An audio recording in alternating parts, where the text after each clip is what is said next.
my sauteed veg over here.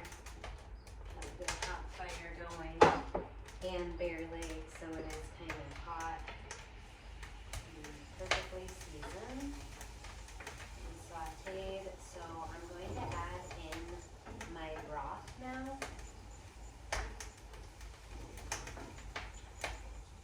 which will bring this into a simmer.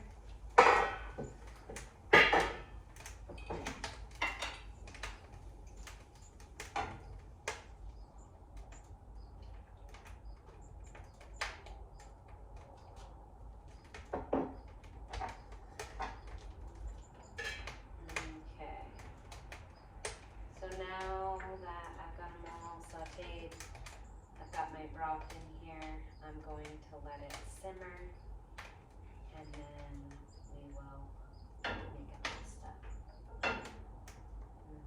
It smells so good.